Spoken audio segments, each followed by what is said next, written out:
Given the circumstances, leaving with an empty tank would be a death warrant. Carl had to refuel.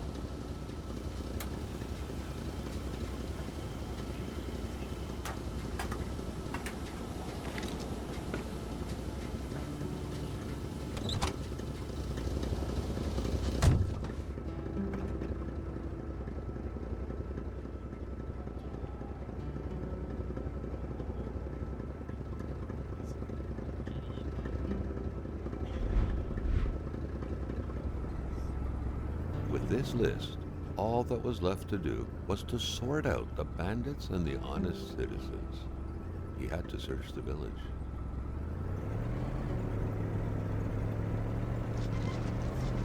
Carl felt that the store and its surroundings still held their secrets, and he didn't like to miss out.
The crossbow bolt stuck into the wooden stairs reminded Carl of the arrow that was said to have hit Achilles' heel.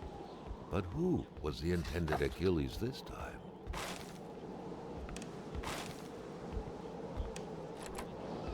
The air was freezing, right down to the bone. A sudden cold snap struck Carl, who felt like he was pulled into a dream.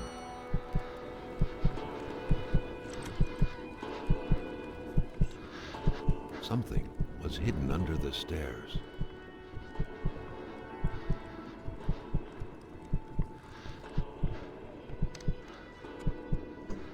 The man grabbed his rifle. Carl felt a sense of dread in him.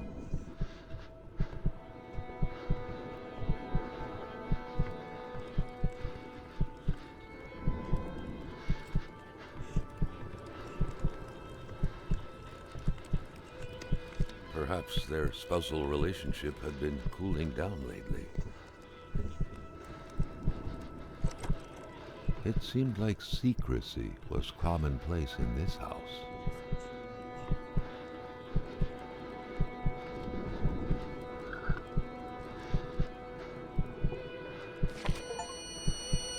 Carl felt the cold slowly dissipate and was brought back to reality. Giselle was now only ice, and all that was left of her voice was a diary.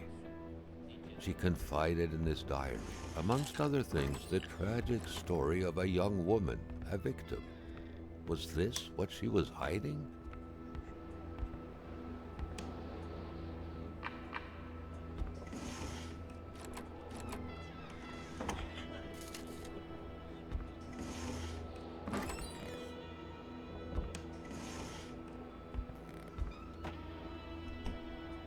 Looks like the holes in that puzzle are there to stay.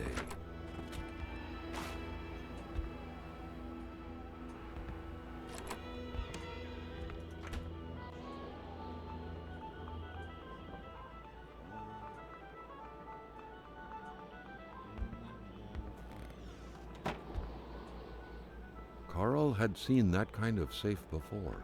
With its double-layered security system blending letters and numbers, its code couldn't be broken by the common burglar.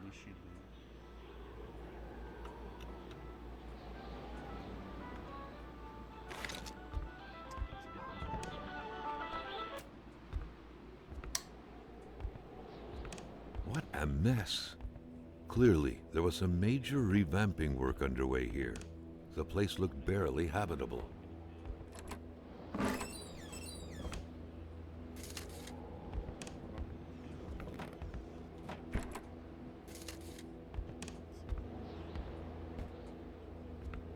A nice white coating would restore the room to its charm of olden days.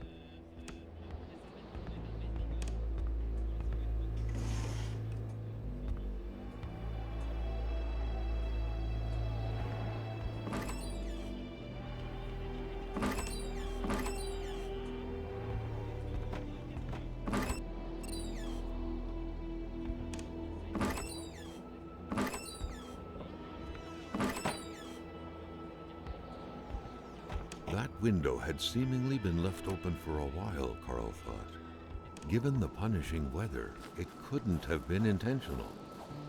Carl was used to strange phenomena, but a chunk of ice like this, as if an iceberg came out of the ground, that was a first.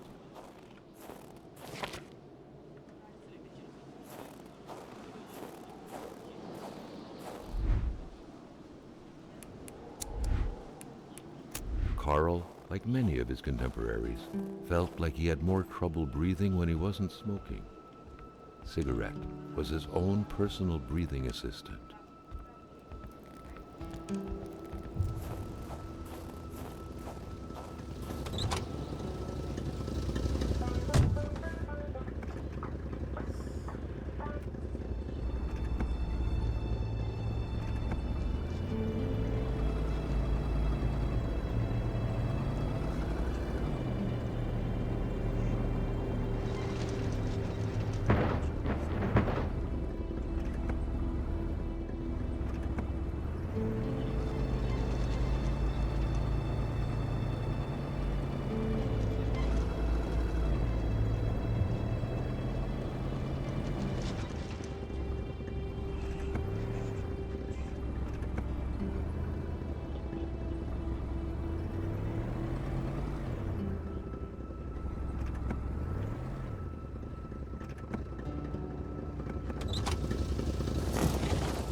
What was even the point of locking your door if everyone hid their key in the same place?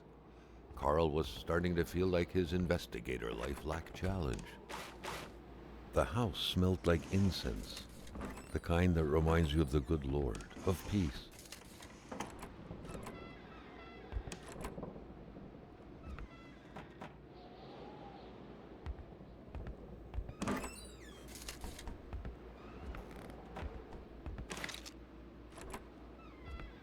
Who knew that giraffes thrived in the North Pole? The craze for toys was stupefying.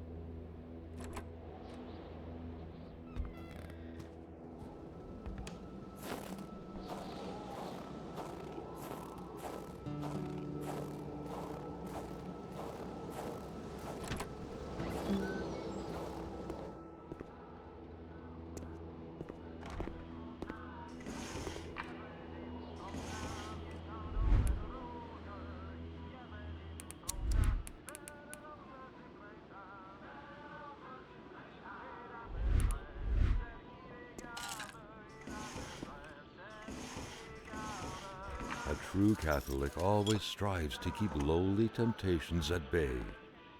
Obviously, Carl thought, someone in this house wasn't doing a good job at upholding the Holy Bible's teachings.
It was a classic Canadian house, except for the absent horde of kids that would normally be swarming about.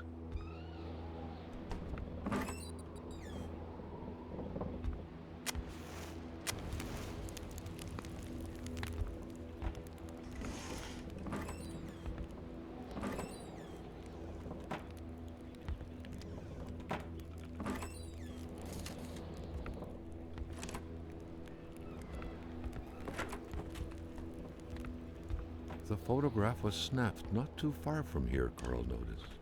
The couple seemed to be very good friends.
Carl felt that the store and its surroundings still held their secrets, and he didn't like to miss out.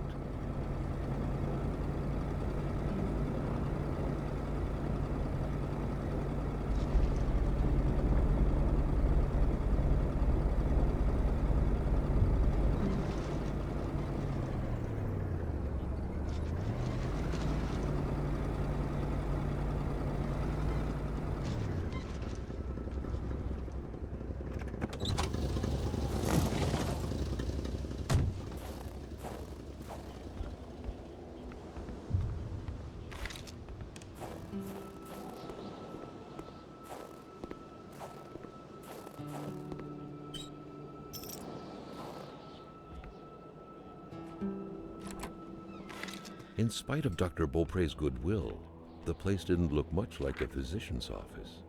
It could easily be mistaken for a sewing shop. Someone had lost a few liters of blood here. Carl's first thought had been a lumber accident, someone's hand cut by a saw, or a hunting accident. In any case, whoever had lost all this blood couldn't have gone far. Perhaps they were already dead.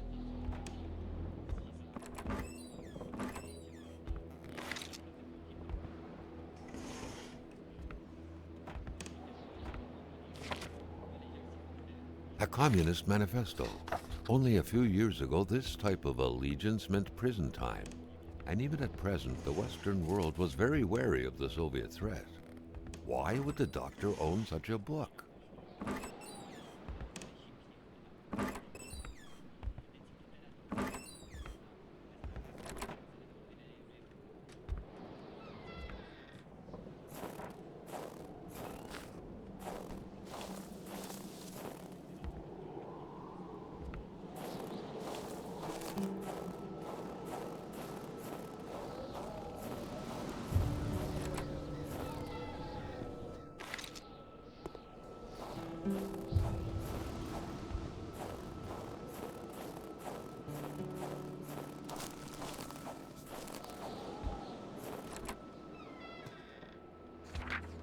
There should be a law forbidding doctors from falling sick.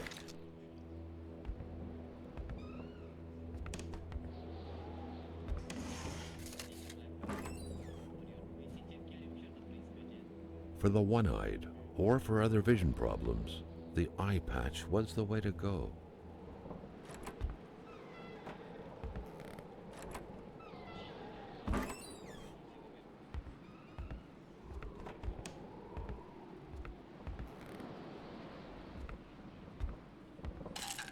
Dr. Beaupre had done his medical studies quite far from here. He was surely one of the first students out of the new campus to settle on the mountainside.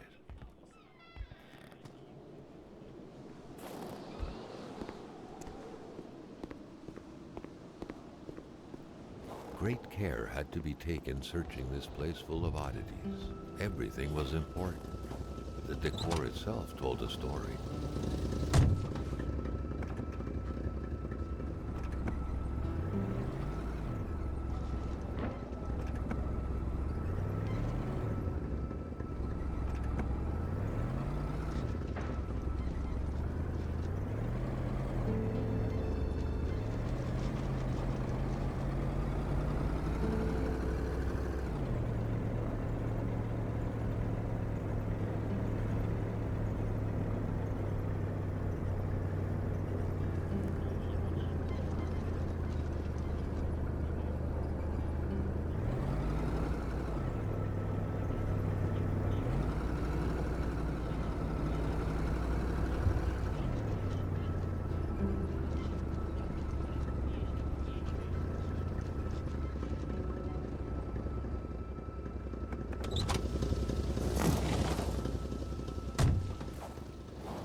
Oh, mon bonhomme!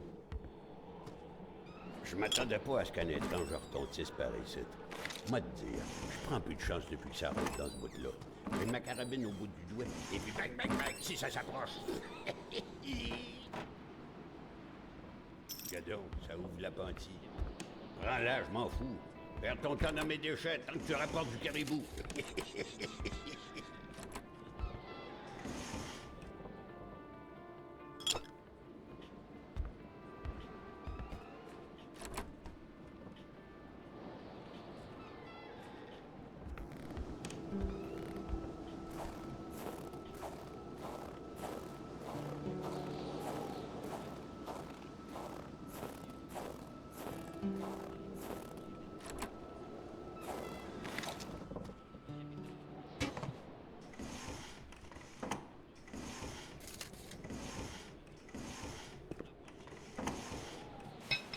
An axe, not too shabby. Carl felt he needed to protect himself.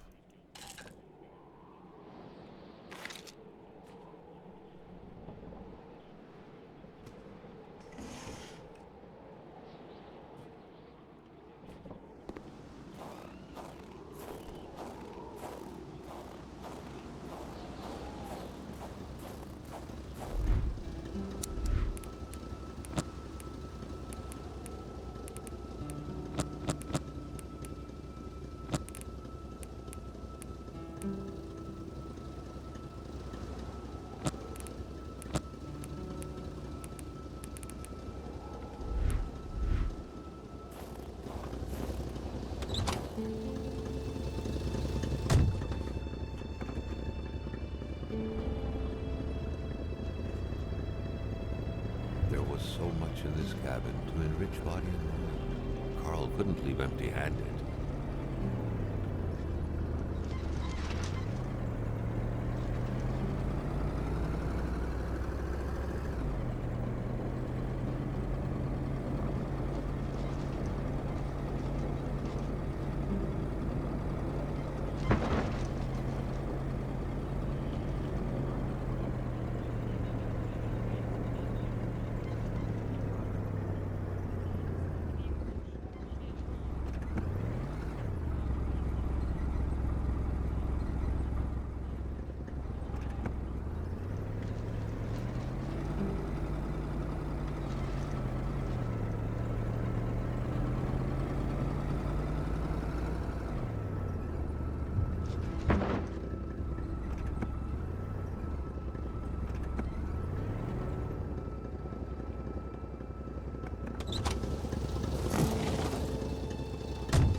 The place looked more like a pigsty than a house.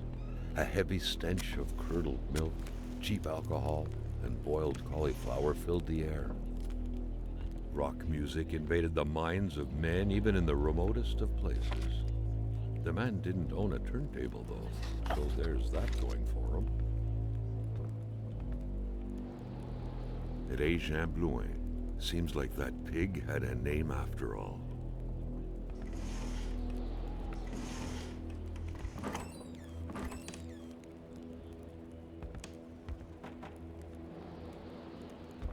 You had to be out of your mind to cook up white whiskey at home.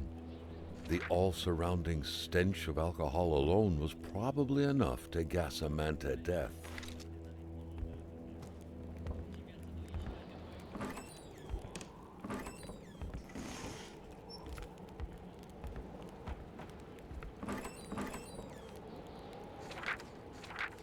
Back then, in Africa and elsewhere, people were ready to take up arms to stand against the yoke of English imperialism.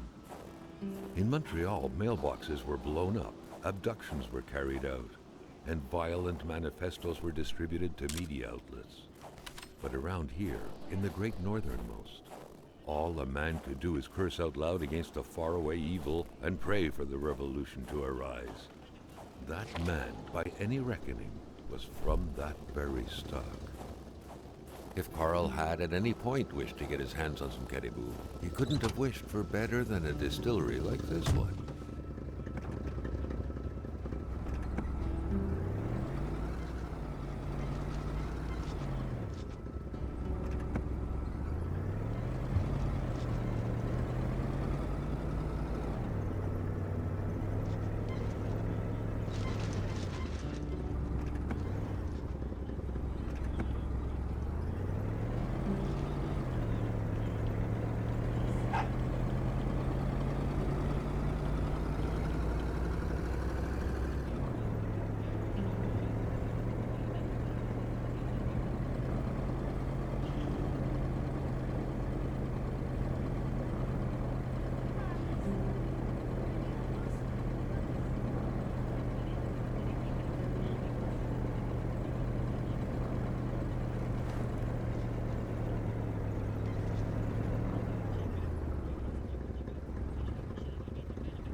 Another worrisome victim of this ice, this one seemingly petrified in action.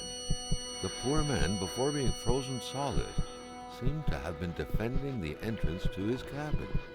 But from what?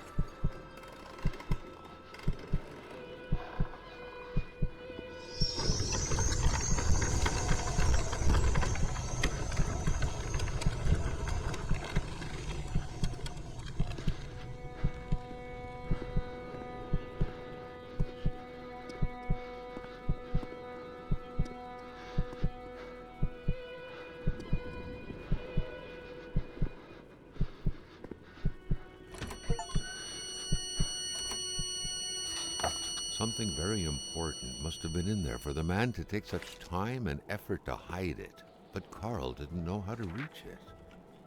The week of October 5th, thought Carl. That was this week. The plug should have been here by now.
If some daring person could manage to get their hands on the missing parts, Carl was willing to bet that the craft would have taken flight. Weird stuff. Kind of a crossing between a colander and a hairdryer. What was it for? To play telepath? To protect against nuclear waves?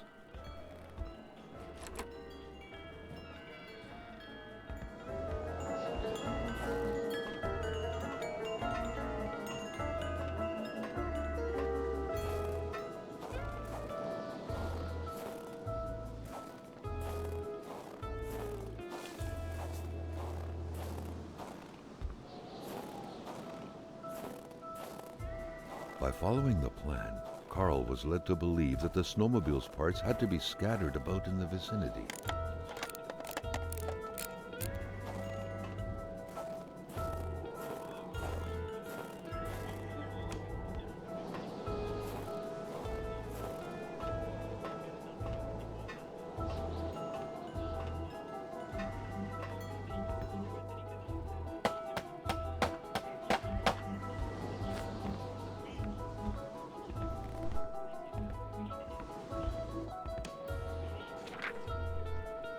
Carl had no idea how to interpret a message like that. On the surface, it seemed like he had one half too many of this puzzle. Enough to know he shouldn't take this testimony as gospel.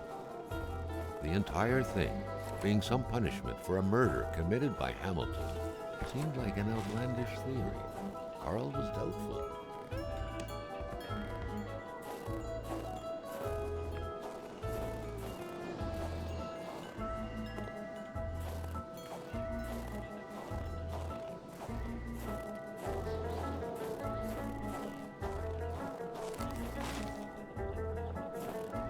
Carl still wasn't done with the mechanic's place.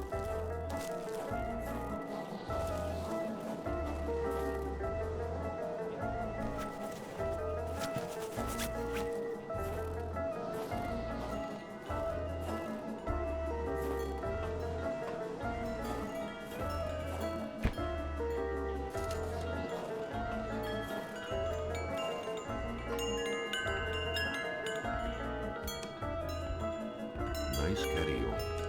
They say it's supposed to soothe the soul. But with this powerful gale that seemingly never sleeps, it was far more likely to get on anyone's nerves.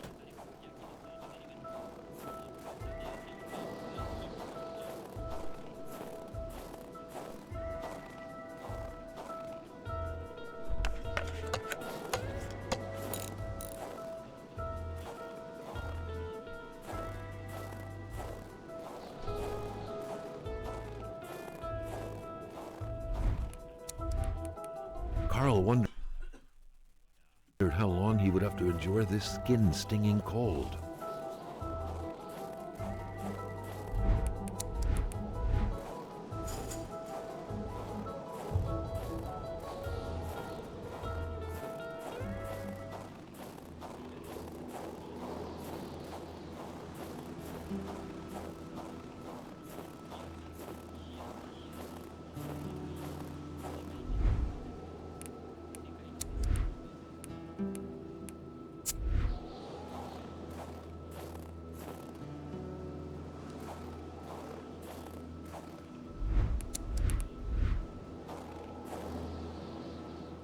Carl never thought he would be dancing with the wolves.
The shape of this machine, almost straight out of Star Trek, was out of the ordinary to say the least. It felt like this thing could fly up into space at any moment.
That large antenna in the middle of the path, undoubtedly ideal in attempting to communicate with little green men, was quite awkwardly placed.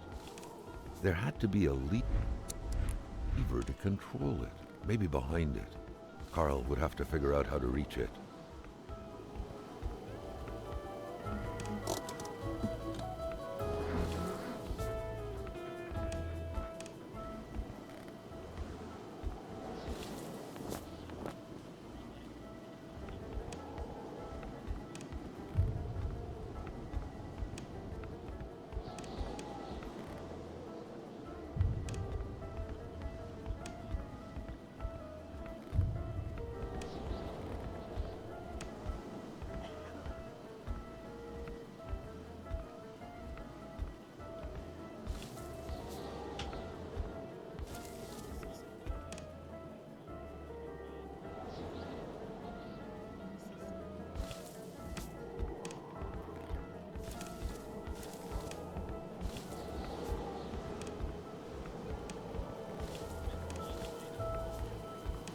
The electric terminals appeared to be linked together.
Zaskam si.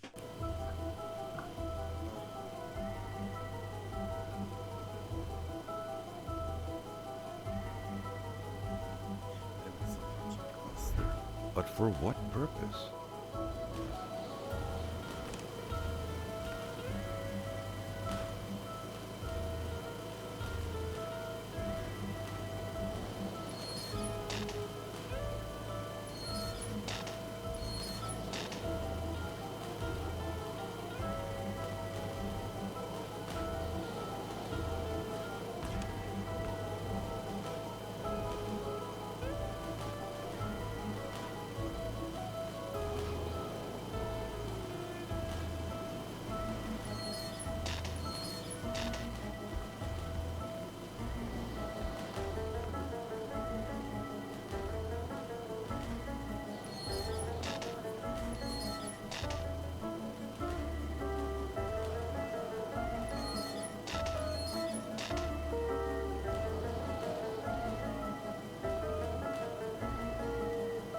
It was so cold.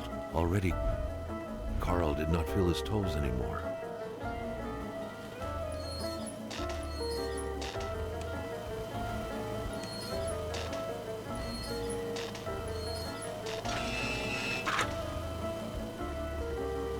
Open sesame.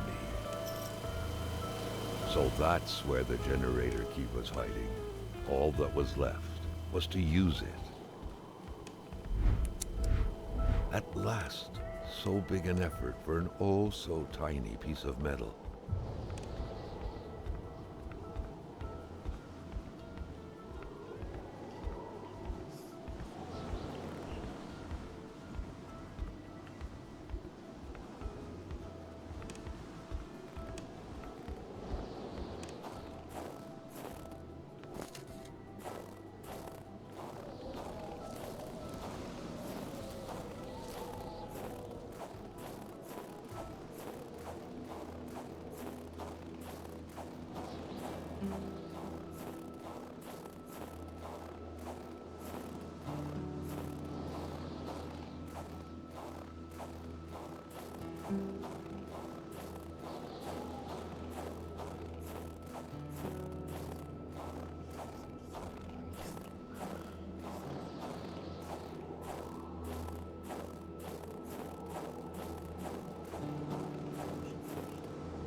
Carl deducted this was a map of the area. Were those pins pointing to places of interest?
Carl still...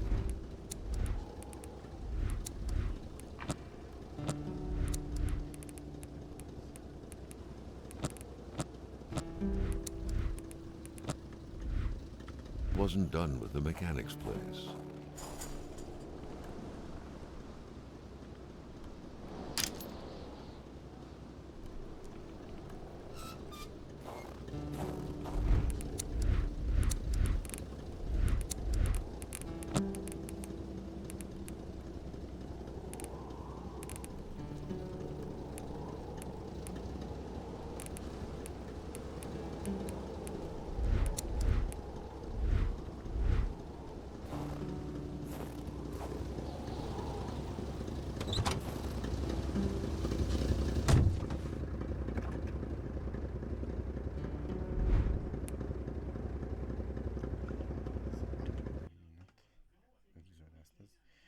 magazine weekend